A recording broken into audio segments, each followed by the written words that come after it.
The roll down. So stand comfortably. Notice whether you feel stable and centered. Look at your feet. Your second toe, where does it face? Is it facing forwards? Do your feet turn out? Does one turn in and one turn out, or both turn in? Just try and have your feet as centered as is possible. And have a sense of having even weight to the center of the heel, to the top of the foot, below the big toe joint, below the little toe joint. Softness in the legs, so softness behind the backs of the knees, softness to the front of the thighs. Notice what the lower back is doing. Do you naturally have more of an anterior tilt where the lower back feels closed and the abdomen feels stretched? Or do you more have a posterior tilt where the lower back feels open but the pubic bone is maybe turning up to look at the sternum? We want somewhere in the middle. Again, that word centered. Make sure the shoulders are hanging down from the ears. And where's the head in space? Does the chin protrude forwards?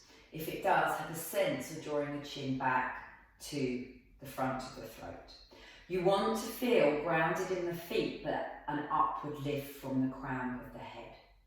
Now, for the roll down, when we start to shift our weight more forwards like this, we're going to need to tuck the pubic bone under more strongly, try to keep the buttocks soft and engage the pelvic floor muscles.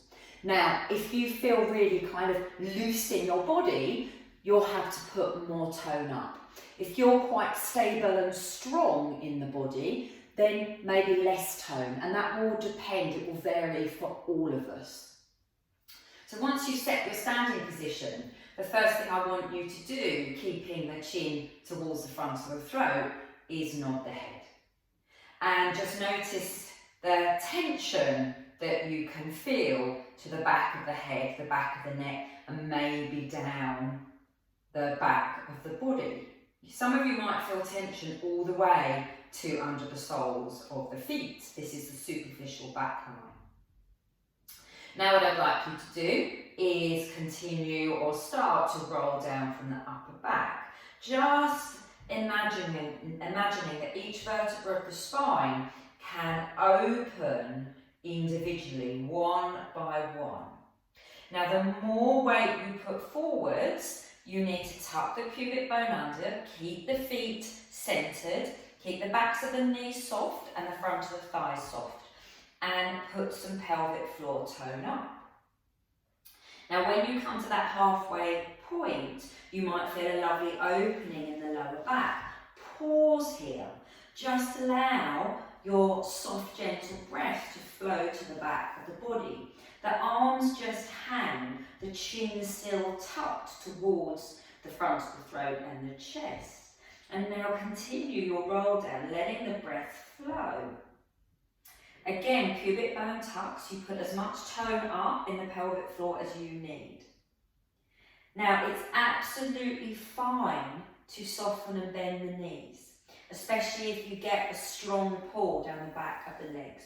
But don't grasp for the floor. If you notice that the knees and the thighs roll in, spiral them out so that you keep some weight to the outside edge of the feet. When you're here, direct the breath to that really open lower back. And then when you're ready to, you start to roll up. This time you're leading from the lower back. And you do this in your own time. You'll notice that as the ribs start to stack above the hips, you'll need less tone in the pelvic floor. Even less tone when the shoulders then drape over the ribs, and the last thing that comes up is the head. So that's your roll down.